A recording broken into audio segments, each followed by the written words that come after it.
I mean, if you watched that game last night and you think that the Bears were just in it because they were lucky, we weren't watching the same game.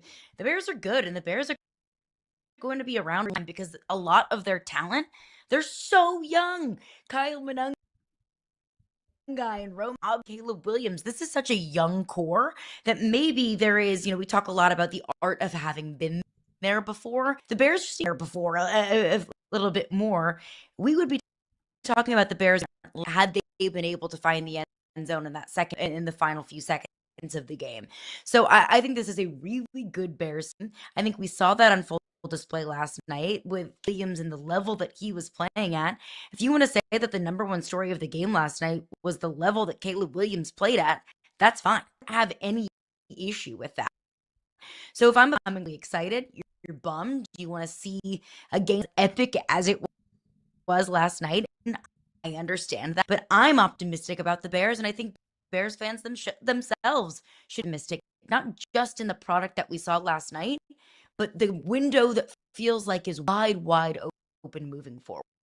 100%. Like, look, this one's interesting to me because we watched Washington last year go on a tear, and then all the advanced analytics said, okay, Washington's going to take a step back, and that step back turned into a catastrophic step back this year. So it's easy to say, okay, that's what the future holds for the Bears. I'm not going to put the Bears in the same category as Washington, even though they've had some very lucky results, and analytics will show you that will regress to the means next year.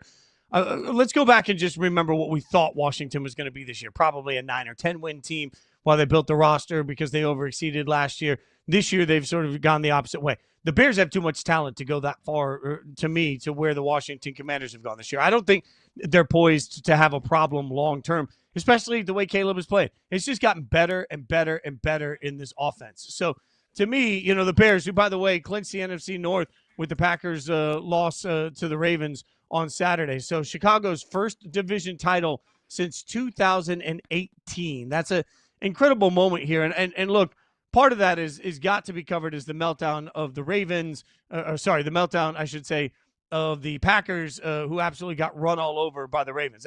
That's a fair part of this, but I don't want to take anything away from Chicago, who, remember, just a year ago right now was firing a coach.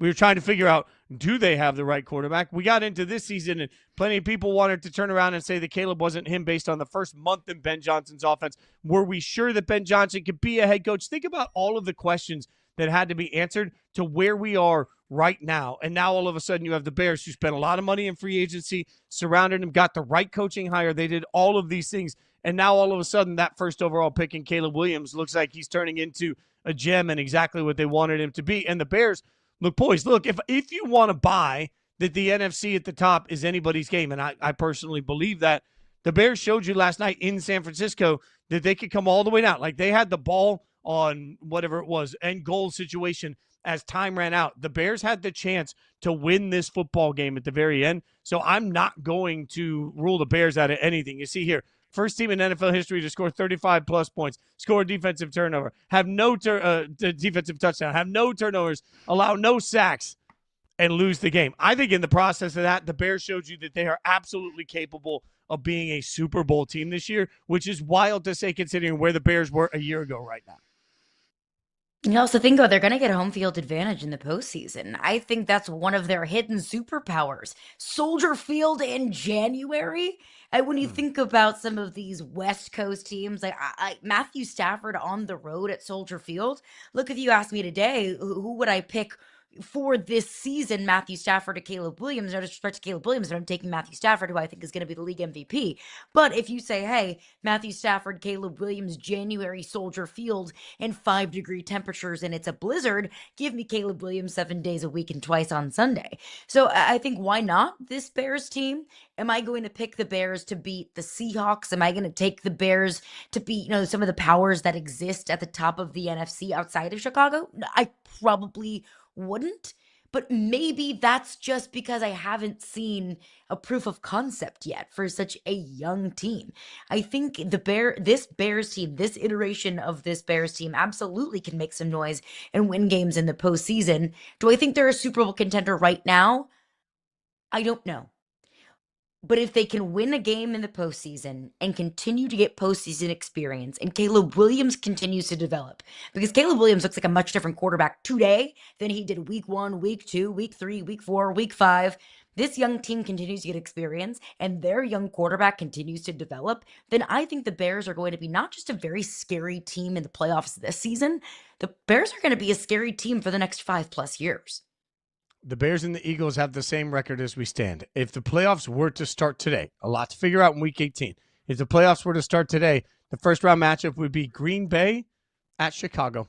Injected in my veins. Give me the round 3. I'm ready for Green it. Bay. No, yeah, come on. We're here for it. Question for you, Fitzy. Do you feel better today about the Eagles in a win over the Bills or the Bears in a loss over the Niners? Oh, the Bears. The Bears, for sure. The Bears, 100%. No, 100%. I don't even think it's that close. You are so right, and that speaks to just how much we expect of Philadelphia and how much we're surprised by Chicago.